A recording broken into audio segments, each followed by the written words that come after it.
Le grand dialogue. Le grand dialogue de l'émission de débat du studio Tamani sur votre radio. Le grand dialogue. Mesdames, Messieurs, bonsoir et merci de nous rejoindre dans ce grand dialogue. Notre invité ce soir est un personnage bien connu des Maliens. Il s'agit de Khalifa Sanogo, candidat indépendant à l'élection présidentielle malienne du 29 juillet prochain. Avec moi pour co-animer ce débat, Mohamedou Touré et moi-même Kolsi Angarso. Le grand dialogue. Monsieur Sanogo, bonsoir et merci d'avoir accepté notre invitation. Bonsoir. Alors, je l'ai rappelé tout à l'heure, vous êtes candidat mais indépendant pour la présidentielle malienne du 29 juillet. À 22 jours de ce scrutin, quel est votre état d'esprit à l'heure qu'il est? Je pense qu'on est en train d'aborder un grand moment de la vie de notre nation. Et comme tel, c'est forcément un moment d'émotion pour ce qu'on va entamer comme moment. Et surtout, nous espérons que le Mali va gagner beaucoup à la fin de ce processus. Je l'espère. Pourquoi est-ce que vous avez décidé, on le rappelle en 2013, vous étiez membre quand même du bureau de campagne du président Ibrahim Boubacar Keïta. Pourquoi en 2017 avez-vous décidé d'être candidat et de ne pas le soutenir? D'abord, je précise que l'initiative d'être candidat ne vient pas de moi. L'initiative d'être candidat à la présidentielle cette année vient de camarades de la section Adema de Sigasso. Bien sûr que j'ai accepté. Maintenant, la question qui, en principe, devrait m'être posée, c'est pourquoi j'ai accepté d'être candidat. Je rappelle qu'en 2013, j'avais soutenu effectivement le camarade Ibrahim Boubacar Keïta. Et je précise aussi que dès octobre 2011, c'est moi le premier qui avait organisé un certain nombre d'associations, etc., sous forme de coordination, de coalition, pour appeler à la candidature d'Ibrahim Boubacar Keïta. Bien que j'étais membre, et je suis encore membre de la DMA-PSJ, je l'avais fait. Pourquoi? Parce que le pays était en train de sombrer. Tiens, sur le plan sécuritaire, ça vous le savez, que sur le plan de la gestion générale. Et ce qui a abouti par la suite d'ailleurs à ce qu'on a connu en 2012 comme problème réel de gestion. Et au vu de cela, j'avais pensé, et comme beaucoup de Maliens d'ailleurs, le score de 17%, c'était là pour prouver que je n'étais pas le seul à penser que c'était l'homme de la solution. Mais aujourd'hui, la situation s'est aggravée, tant sur le plan sécuritaire que sur le plan de la gestion, de la gouvernance générale. La corruption, la gabegie, etc. Donc, je suis fondé, puisque ayant été acteur majeur, le président lui-même l'a dit à Sigasso en 2013, que ce que j'avais fait pour lui, même son parti n'avait pas fait la moitié de la moitié. Ce qui évidemment n'avait pas plu beaucoup, je comprends bien, au parti, mais ceci dit, c'est parce que la situation pour laquelle j'avais opté pour lui n'a pas changé, tout au contraire, s'est dégradé sérieusement, tant sur le plan de la sécurité. Nous sommes dans la sécurité presque déjà à Bamako, parce que Barkala, aux portes de Ségou, vous avez tout de suite Bamako. Donc c'est pour cela que j'ai dit aux camarades qui m'ont proposé, j'ai dit oui, j'accepte. Parce qu'il faut quand même que notre pays sorte de là. Sinon, continuer comme ça, nous allons disparaître comme nation. Pas physiquement peut-être, mais comme nation. Déjà, il y a des hypothèques sérieuses sur notre ensemble national hérité de la période coloniale. Ça, ce n'est pas un secret, ce n'est pas... et ensuite, la façon de gérer, tout le monde le sait. On ne peut pas continuer comme ça. Voilà pourquoi j'ai accepté d'être candidat. Permettez-moi de rappeler que ce grand dialogue rentre dans le cadre du programme électoral de Studio Tamani en partenariat avec la Maison de la Presse. Alors, Monsieur Khalifa Sanogo, vous dites que vous avez soutenu Ibrahim Boubacar Keïta en 2013, mais selon vous, ce bilan n'est pas satisfaisant, selon vous. Mais pourquoi est-ce que vous pensez aujourd'hui que vous vous êtes trompé de choix en 2013? En 2013, encore une fois, oui, mais a posteriori, mais a priori, non. Sinon, je ne me serais pas volontairement trompé pour mettre quelqu'un. Donc aujourd'hui, vous pensez que vous vous êtes trompé en 2013? Et je l'ai dit à plusieurs reprises, je me suis trompé, comme beaucoup de Maliens. Les 77,8% de Maliens qui ont quand même voté, ça veut dire que tout le monde avait pensé que c'était la solution. Êtes-vous sûr que vous n'allez pas vous tromper en 2018? Bon, ça c'est un autre débat. Je ne suis pas sûr, de toute façon, ma façon de gérer, depuis que j'ai commencé à travailler, pendant les 40 ans de ma carrière, que ce soit au niveau national ou international, ça on me connaît, je ne badine pas d'abord avec la chose publique, ça c'est connu. De Katibou, où j'ai été la première fois en 1974 directeur adjoint, jusqu'à ma sortie de la fonction publique nationale et internationale, et qu'on me remette au niveau de la CMDT pour sauver la CMDT, le résultat, vous en avez entendu parler au bout de 2 ans. Maintenant, à la mairie, ce qui me caractérise, et tout le temps, c'est le respect de la chose publique, la gestion rigoureuse de la chose publique et notre patrie. Ça a été toujours ma priorité, même étudiant. Mes camarades étudiants le savent. J'ai été secrétaire général des étudiants maliens en Yougoslavie en son temps et coordonnateur général de l'Union générale des scolaires maliens de partout le monde. Et c'était un engagement politique pour mon pays. Et ça n'a jamais été fait pour autre chose. Ça, les camarades savent de ça de moi. Et comme je le dis, mon parcours professionnel, depuis que j'ai commencé à travailler jusqu'à maintenant, la première année de gestion de la mairie de Sigasso, vous l'avez appris. Le solde, vous l'avez appris.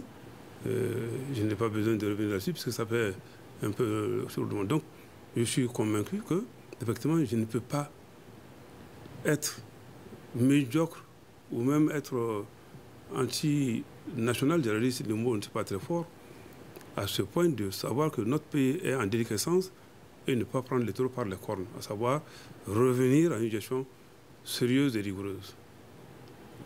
Donc je ne suis pas certain que je vais me tromper, en tout cas pas de modèle de gestion.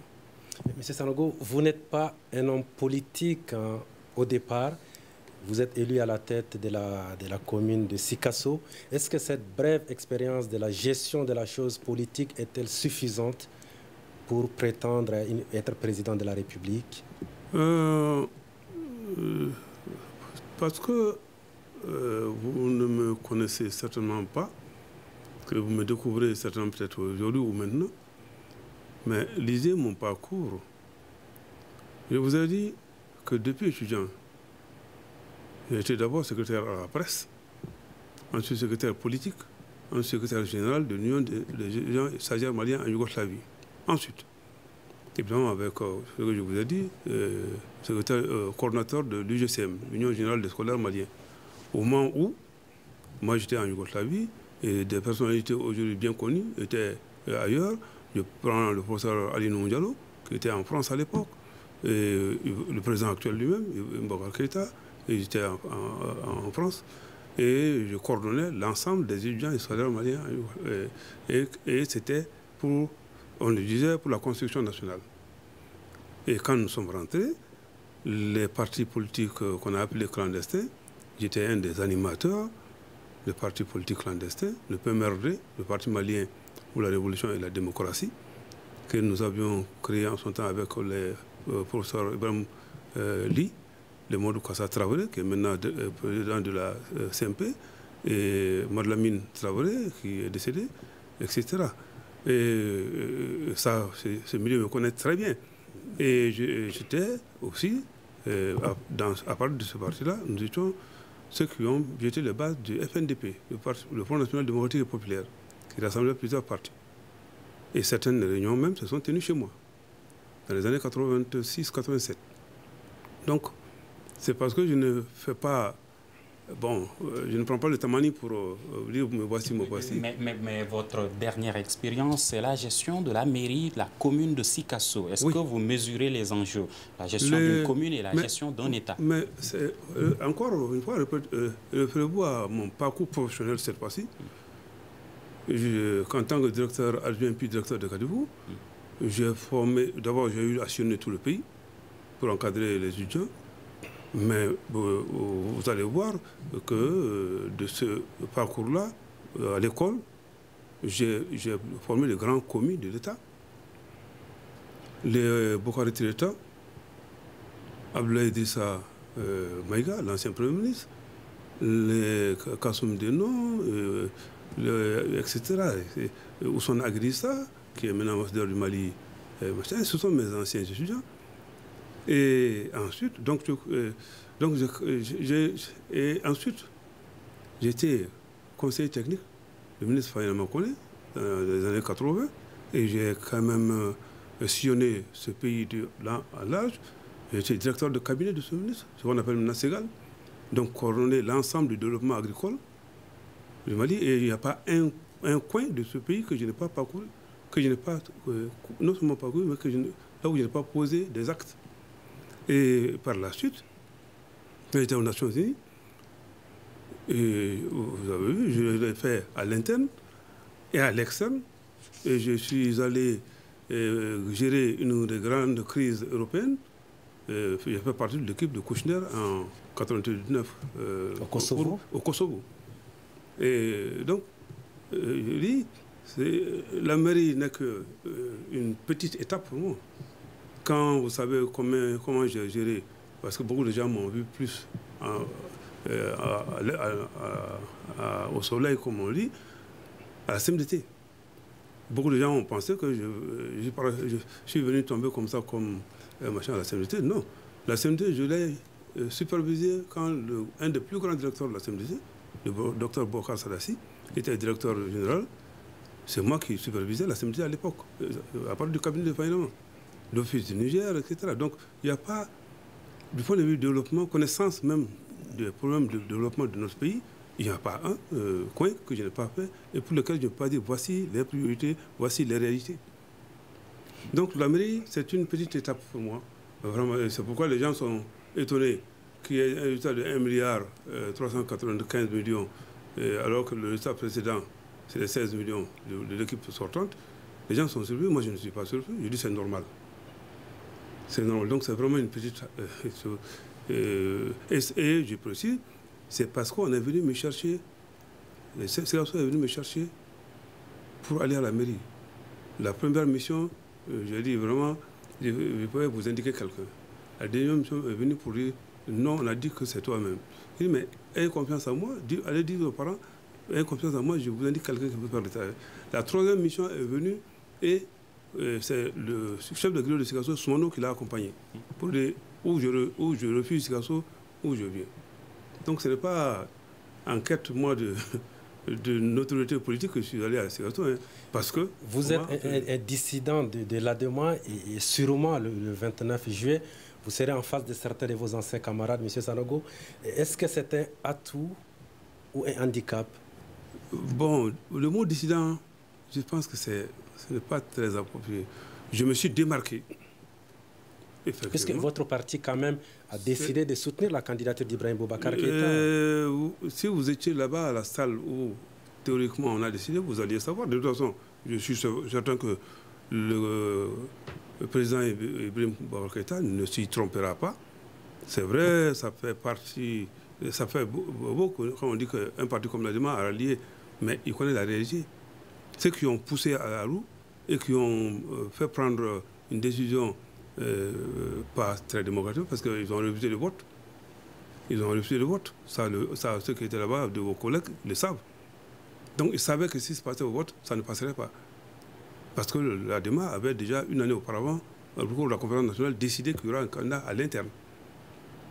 Mais ceux qui l'ont dit, je ne sais pas pour les mépriser ou quoi, ceux qui ont emmené les nationaux, peu d'entre eux ont des gens derrière eux. peu d'entre eux, parce que quand on fait de la politique, c'est à partir de militants et de la population qui vous suit. Moi, je prends le cas mais déjà, 3 camps au niveau de l'ADEMA, le parti qui décide de soutenir, une partie du parti qui décide de soutenir le président de la République actuelle, un autre candidat, et vous également un autre candidat. Est-ce que cela veut dire qu'au niveau de l'ADEMA, vous ne partagez plus les mêmes visions? Je ne sais pas. Je ne sais pas. Quand nous avons péniblement et souvent avec des cas qui sont partis en prison, des gens qui ont même payé de leur vie, parce que les gens voient l'ADEMA aujourd'hui, c'est une œuvre de longue haleine. C'est une œuvre de longue haleine, des militants réels qui ont, sans calcul, dépensé leur énergie intellectuelle, physique et même leur liberté, comme je l'ai dit, et leurs sous, parce qu'à l'époque, nous cotisions nos sous, on ne prenait pas de qui que ce soit. Depuis la fin des années 60, quand je prends nos aînés, Touré, Abraham Baba Touré, Kadari Bamba, les Mourika Konare, ils sont tous de l'ADEMA. Et malgré cet effort, c'est pour dire que le parti ADEMA vient de loin. C'est parce que ça vient de loin et que ça a été bien implanté par nos aînés d'abord, ensuite notre génération, et puis la jeune génération n'a fait que bénéficier des fruits de ce travail de longue haleine. Et c'est pourquoi le MIRIA est parti de l'ADEMA, le RPM est parti de l'ADEMA, l'URD est parti de l'ADEMA, malgré tout. Quelles que soient les joutes électorales, l'ADEMA se retrouve dans le peloton de tête. Ça veut dire que ce n'est pas... Si c'était quelque chose d'assez légèrement implanté, vous allez voir que ça va disparaître après 3 départs comme ça. Et les partis qui sont partis de là, à part le MIRIA qui vivote un peu, les deux autres se retrouvent toujours dans les pelotons de tête. Donc, en quoi est-ce que, puisque vous ne partagez pas la même vision de l'ADEMA, en quoi est-ce que votre projet de société est-il différent des autres candidats, par exemple? Ça ne devrait pas différer. Je dis oui, ça ne devrait pas différer. Mais, encore une fois, le temps a eu raison de beaucoup de choses, hein. Malheureusement. Malheureusement. Nous, quand nous fondions notre parti, là, comme je vous dis, ce n'est pas comme ça à la légère. Il y avait des idéaux. L'idéal premier était notre patrie. L'idéal premier, tout pour notre patrie, y compris le sacrifice ultime. Et il y en a, comme je le dis, qui ont perdu leur vie. Donc, aujourd'hui, ce n'est pas vrai que, même si, de façon verbale, certains disent que ils sont toujours dans la même main, mais l'argent est passé par là. Malheureusement. L'achat de conscience est passé par là. Et notre... Pour créer cet éclatement des candidats au sein de l'ADEMA. Bon. Aujourd'hui, quels sont les axes prioritaires de votre projet de société? Les axes prioritaires, moi, je les ai déclinés en 11 points. Si vous le permettez, moi, je vais vous le lire. Et les axes prioritaires, je dis, le premier point, c'est qu'il faut redonner au peuple malien confiance en lui-même. Le deuxième point, et notre vivre ensemble national est sérieusement remis en cause. Le problème qu'on dit du nord, du centre, etc. Et le deuxième point, il faut magnifier le vivre ensemble national dans la paix, la cohésion et l'harmonie. Parce que notre cohésion nationale souffre beaucoup aujourd'hui. Notre harmonie de vivre ensemble souffre aujourd'hui beaucoup. Donc il faut tout faire pour ramener. Parce que nous avons vécu ensemble sur cette terre-là depuis des siècles. Hein. Et ce dont on parle, la rébellion, etc., c'est depuis 62-63. Donc c'est très court par rapport à ce que nous avons vécu ensemble. Donc il faut tout faire pour ramener cela. Et troisièmement, je dis qu'il faut renforcer les relations de coopération régionale et internationale, parce que dans ce monde qui évolue, il faut nécessairement que nous tenions compte de cela et voir comment on peut tisser des relations évidemment profitables pour nous. Parce qu'il ne s'agit pas d'aller dans des scénarios gagnant-perdant. Et moi, je ne suis jamais dans ce genre de scénario. Je suis toujours dans un scénario gagnant-gagnant. Donc, les relations internationales et régionales doivent être basées sur un processus de respect mutuel, de gagnant-gagnant, et qu'on ne nous dise pas, vous êtes... Je refuse qu'on traite mon pays, république bananière, etc. Mais c'est parce que nous-mêmes, nous y prêtons.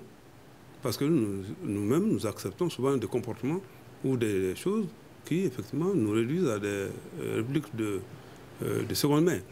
Et je dis, les relations internationales doivent être sérieusement revues à ce point de vue. Et je dis qu'il faut renforcer l'autorité de l'État. Bon, là, il n'y a pas besoin de dessin. Il n'y a pas besoin de dessin. Et je dis, mettre en pratique une gouvernance basée sur l'équité, l'égalité de tous devant la loi, une gestion saine et rigoureuse et prospective des affaires publiques. Parce que souvent, on ne projette pas. Et comme on le dit en moment là, en Djenegayimi, qu'est-ce que vous avez là? Il faut pouvoir projeter sur le long terme notre développement. Sinon, vous serez à la traîne des autres nations. Et j'ai dit, il faut une lutte farouche contre l'insécurité et surtout la corruption. La corruption gangrène et bloque notre développement. Retarde notre développement. Donc, ça, c'est le 5e point. Et je dis qu'il faut développer une économie nationale dynamique au service du développement du pays, intégrée harmonieusement à l'économie régionale et internationale. Parce que, c'est vrai, les échanges internationaux, c'est normal. Mais il ne faut pas que les échanges internationaux soient dans un sens. Or, aujourd'hui, c'est beaucoup plus dans un sens que de façon... y compris dans le voisinage immédiat.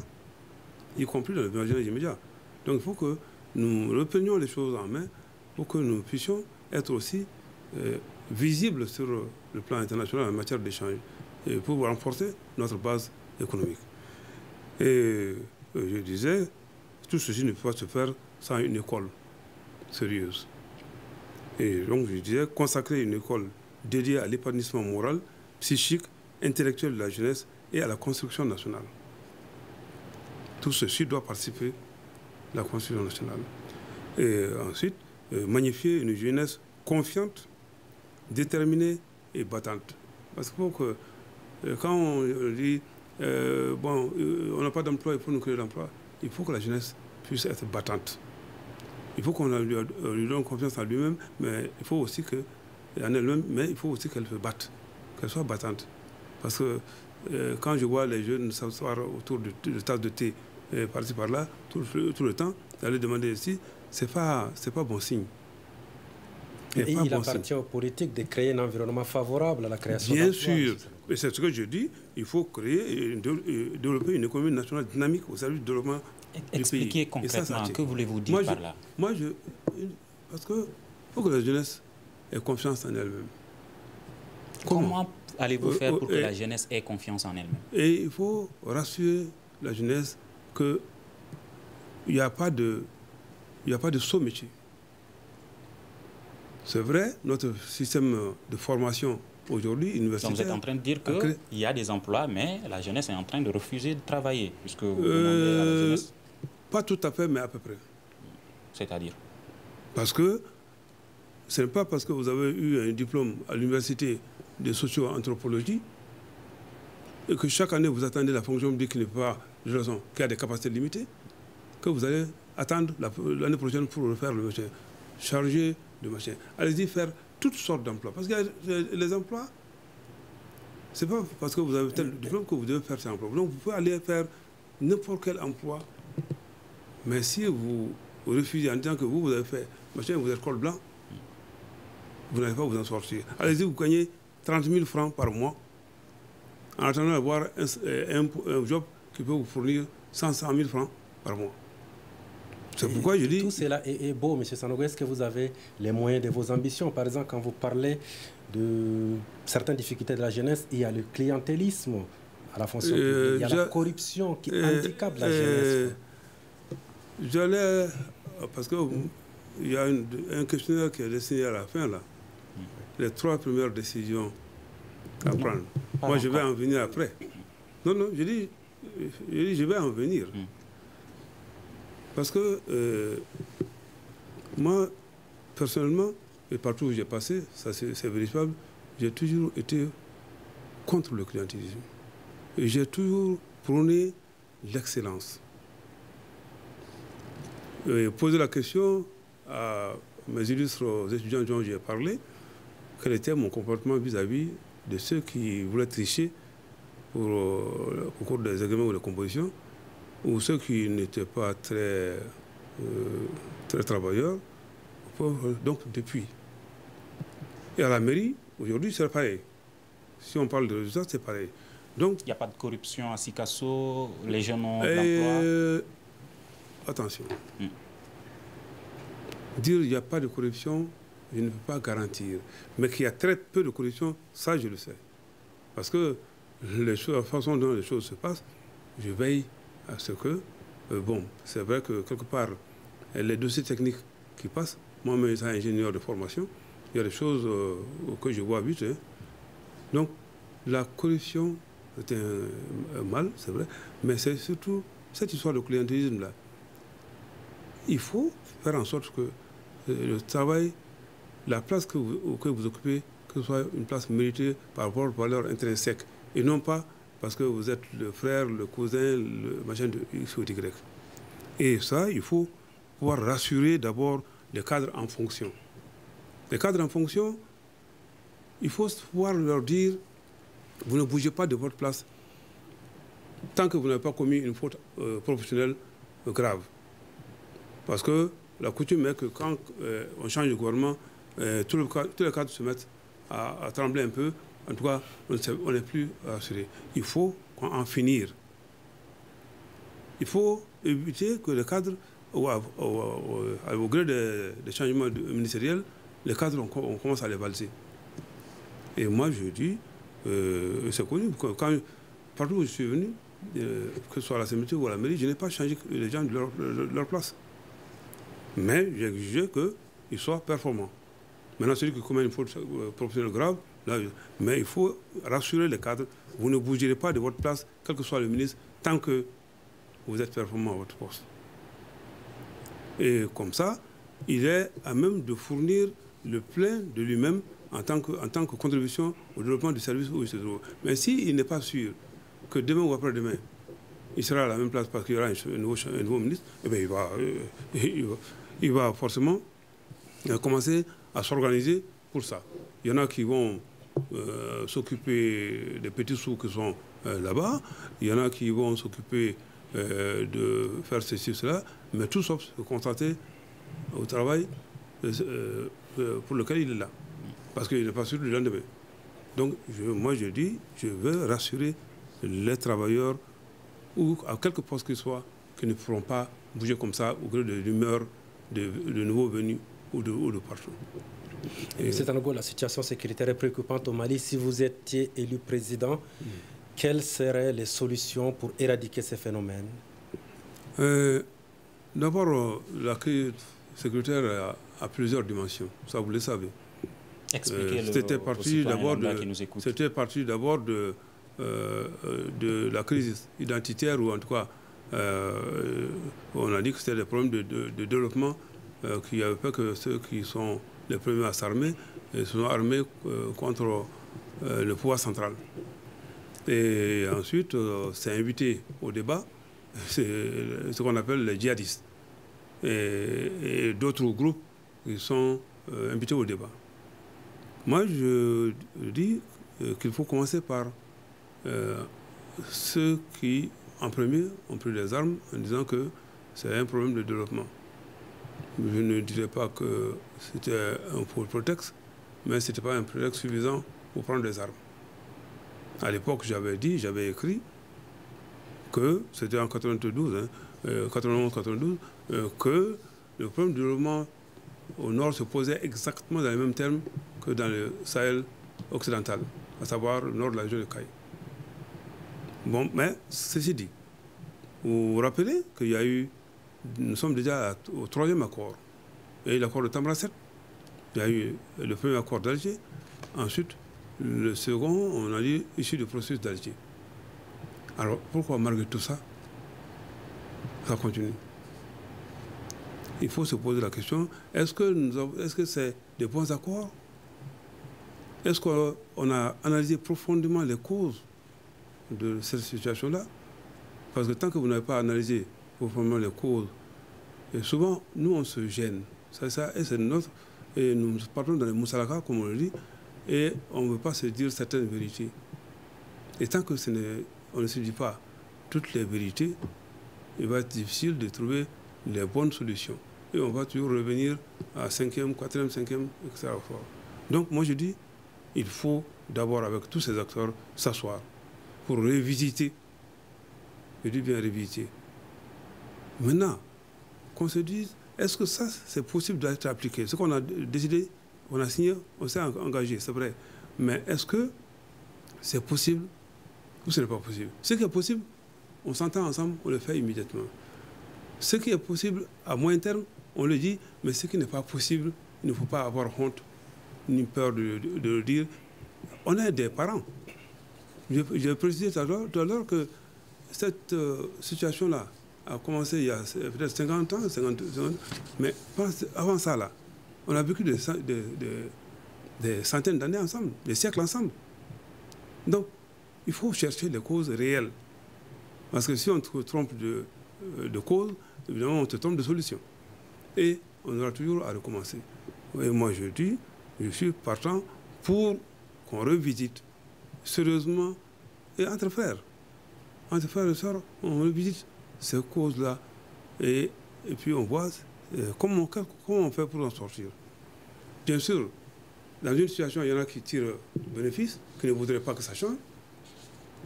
Mais la majorité, les camps de réfugiés sont prêts en Mauritanie, au Burkina et un peu au Niger. Vous croyez que nos parents qui sont là-bas sont à l'aise dans ces camps? Non. Ils veulent revenir et ils sont majoritaires par rapport à ceux qui tiennent la Kalachnikov. Donc vraiment, à ce niveau-là, la crise sécuritaire, il faut revisiter d'abord l'accord. Pas pour remettre en cause, fondamentalement non, mais pour voir objectivement entre frères, est-ce que ça c'est possible maintenant, ça c'est pas possible maintenant, est-ce que c'est possible à court terme. Donc, et si on se met d'accord là-dessus, en ce moment on commence ensemble à faire. Mais sinon, ça peut durer. Mais est-ce que dans cette situation, dans ce contexte-là, quels sont les moyens déployés pour assurer votre sécurité et celle des électeurs? Par exemple, quand je dis vous en tant que candidat, est-ce que ces moyens sont suffisants pour faire campagne, par exemple, dans le nord du Mali ou bien dans le centre, où prévaut l'insécurité? Bon, il est évident que si vous voulez aller dans des zones d'insécurité ou de sécurité assez précaires, il faut quand même être précautionneux. Il ne faut pas aller non plus faire le matamor pour rien. Il faut s'assurer, vous avez vu, le dernier événement survenu à Sévaré, et sa personne ne peut présager rapidement de ce genre de situation. Bien que je dis qu'il faut que nos forces de défense et de sécurité soient un peu plus vigilantes, soient un peu plus professionnelles. Et justement, cette sécurité sera-t-elle assurée par la MINUSMA ou bien l'armée malienne? Vous comprenez, en tant que national, je ne dirais pas nationaliste, parce que paraît que c'est passé de mode.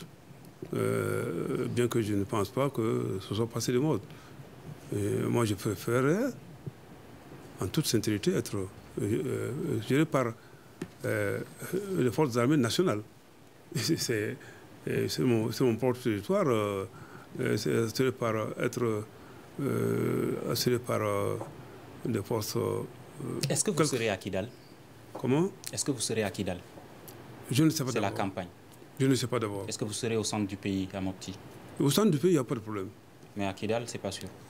Kidal, je ne sais pas d'abord. Pourquoi? Et vous avez vu comment le Premier ministre y est allé? Mais Tout récemment, cette semaine, la MINUSMA a quand même laissé entendre la mission des Nations Unies au Mali qu'elle va déployer des hélicoptères et va assurer la sécurité des candidats dans des zones où prévaut l'insécurité. Je suis d'accord qu'elle le fasse et que les gens puissent y aller pendant cette période de route-là. Mais moi, sincèrement, au lieu d'assurer seulement ou de rassurer les quelques individus que nous sommes, parce que nous sommes 24 au total, moi j'aurais préféré de loin qu'elle déploie tout ça pendant tout le temps pour que ces bandits ne puissent pas se promener librement sur le territoire. Même avec un hélicoptère blindé, vous n'irez pas à Kidal? Non, ce n'est pas que je n'irai pas à Kidal. Je dis simplement que j'aurais préféré que tous ces moyens-là soient déployés tout le temps pour empêcher que ces bandits évoluent sur le terrain librement. Sincèrement, je préfère ça de loin à sécuriser quelques individus comme nous sommes 24. C'est tout. Vous avez parlé de la paix et la sécurité. Dans le domaine de la santé, de l'éducation, qu'est-ce que vous proposez concrètement au Mali? Le domaine je précise que je suis en train de directeur d'école, je vous l'ai dit, de l'IPR de Katibou. Et l'excellence, je l'ai toujours prônée à l'école. Et même quand j'étais dans les années 90 jusqu'en 2011, aux Nations Unies encore, une partie de mes ressources personnelles, je mettais ça à primer l'excellence à l'école dans le cercle de Kadiolo et de Sikasso, parce que je ne peux pas faire vraiment pour l'ensemble du pays. Et c'est pour dire que je suis moi-même collé à l'excellence dans l'école, la performance à l'école. Même récemment, l'année dernière, comme vous le savez, dans le cadre de la décentralisation, l'école, le premier cycle et le second cycle, l'enseignement fondamental et le préscolaire dépendent sont de la tutelle de la mairie. Et en compte, comme je sais que le niveau de français, notre langue de communication, est très bas dans nos écoles, les enseignants même ne savent pas parler français, à part donc les apprenants. Qu'allez-vous faire pour changer cette situation? J'ai initié la formation, la mise à niveau de tous les maîtres du premier cycle de la circonscription de la commune de Sikasso. Donc si je comprends bien, les enseignants vont encore partir à l'école. Aux frais de la mairie. Oui, mais donc les enseignants vont partir à l'école. Oui. C'est qu'ils sont à l'école toujours, hein. Mais je dis, il faut quand même qu'ils puissent améliorer leur niveau de français parce qu'il y en a qui ne parlent même pas français. Et quand ils ne peuvent pas parler français, forcément, ça va se ressentir sur les apprenants et donc, par la suite, sur leur qualité professionnelle au moment où ils vont sortir de l'école. Et dans le domaine de la santé? Dans le domaine de la santé, il faut plusieurs actions. Et je me désole de voir qu'on dépense des millions pour que nos malades puissent aller en Tunisie, en France, etc. Et pendant tout ce temps-là, si on avait amélioré le plateau technique sérieusement, accompagné d'une formation sérieuse de nos professionnels du domaine, et aussi que ce personnel se souvienne permanemment du serment d'Hippocrate qu'il prête à la fin des études. Parce que je n'ai pas l'impression que malheureusement, il se rappelle de ce serment une fois sorti de la salle d'examen. Sinon, quelle sera la place des femmes qui sont quand même majoritaires au Mali? Quelle sera la place des femmes dans votre projet de société, dans votre programme? Vous savez, d'abord, je vais dire ceci. Quand j'étais aux Nations Unies, au PNUD, pendant 12 ans, je me suis occupé de la promotion de la femme. Depuis qu'on appelait la promotion de la femme, l'égalité homme-femme, l'équité homme-femme... À partir de 2018, quand vous allez devenir président, non, ne soyez pas président. Il nous reste 7 minutes. Oui, parce que je comprends. Moi, je ne peux pas que toutes les questions ne soient pas abordées pour que les questions soient charcutées. Donc, je dis, la femme, il faut trouver les moyens. Parce que quand on parle de la femme, moi, je parle plutôt de la femme rurale, hein, parce qu'elles sont plus nombreuses que les femmes urbaines. Et ils font moralement moins de bruit alors qu'elles souffrent réellement. Donc, il faut alléger d'abord leur souffrance par l'introduction de techniques et de technologies qui peuvent alléger leur souffrance. Et ensuite, parce que l'accès à l'école peut favoriser, mais il faut aussi, dans la campagne, il faut essayer de faire en sorte que l'école soit fréquentée et fréquentable par les filles. Parce qu'à partir de la 5e année, 6e année, souvent, on peut partir de filles parce qu'elles doivent aller dans une autre localité et reviennent avec une grossesse. Ce qui n'encourage pas les parents à envoyer les filles à l'école souvent. Donc il faut améliorer d'abord la fréquentation scolaire jusqu'à un certain niveau et pour leur donner les chances de voir un peu plus clair, de s'épanouir un peu plus. D'accord. Monsieur Sanogo, vous êtes un agent des eaux et forêts à la retraite. Le Mali est un pays qui est frappé par le phénomène des changements climatiques. Concernant la protection de l'environnement, qu'est-ce que vous allez proposer? Il faut... Vous savez, notre pays a souffert, c'est vrai, quand il y a eu mars 91, on a confondu souvent vitesse et précipitation. C'est-à-dire que certains agents ont été confondus à tous les agents, leur comportement a été confondu à tous les agents. Donc, les forestiers sont partis un peu par-ci par-là. Mais le travail de sauvegarde de la nature n'a pas été fait et malheureusement, on a souvent pensé qu'une gestion communautaire, etc., peut amener qu'une gestion communautaire peut amener les forêts à être sauvegardées. Ce n'est pas vrai. Dans tous les pays du monde, il y a des bassins forestiers qui sont sauvegardés pour justement faire face à ce problème de changement climatique, l'atténuer. Et il faut prendre des mesures de protection réelles. Sinon, l'homme laissé à lui-même souvent, vous le savez, même dans les villes, on veut continuer. D'accord, M. Sanogo, il nous reste juste 3 minutes. Si vous êtes élu président, quelles sont les 3 principales décisions, les 3 premières décisions que vous allez prendre?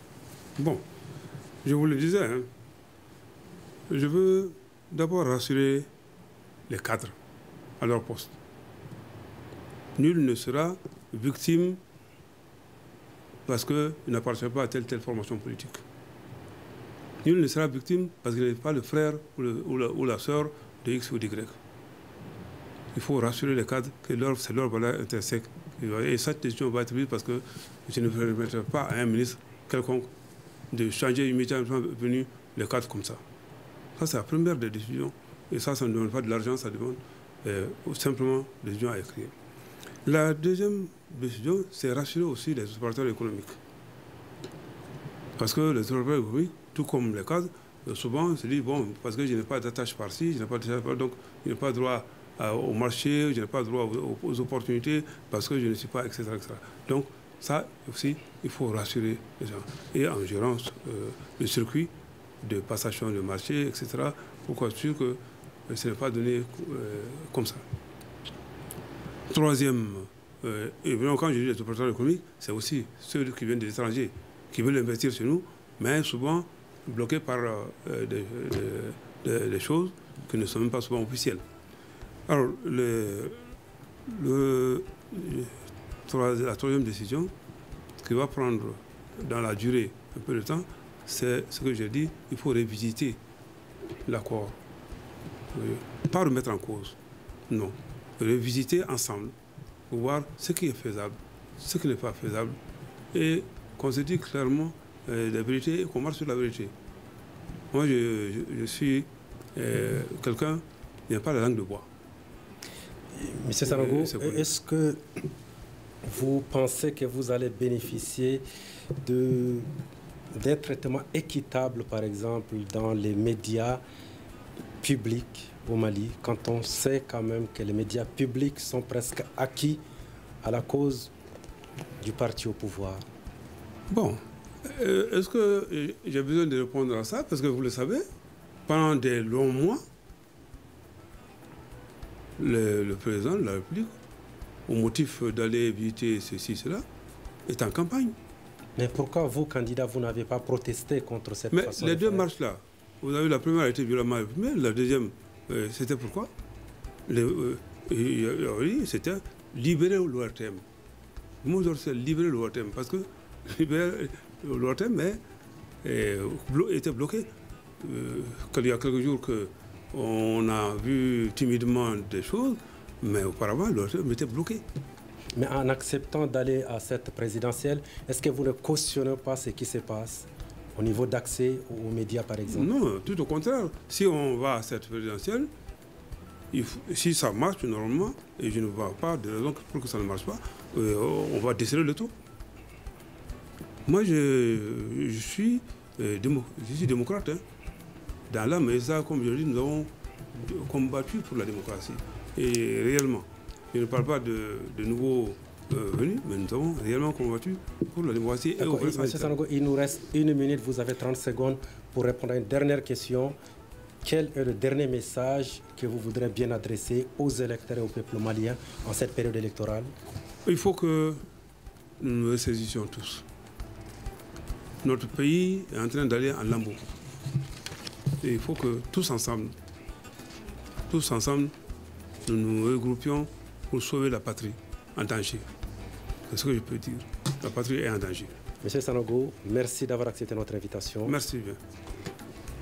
Voilà, mesdames, messieurs, c'est la fin de ce grand dialogue. Notre invité ce soir était Monsieur Khalfa Sanogo. Il est candidat donc indépendant à la présidentielle du 29 juillet prochain.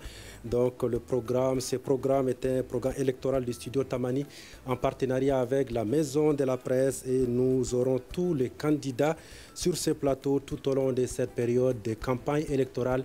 Merci de nous avoir suivis par cet excellent moment en compagnie du studio Tamani et des radios partenaires. Très bonne soirée. Le grand dialogue. Le grand dialogue de l'émission de débat du studio Tamani sur votre radio.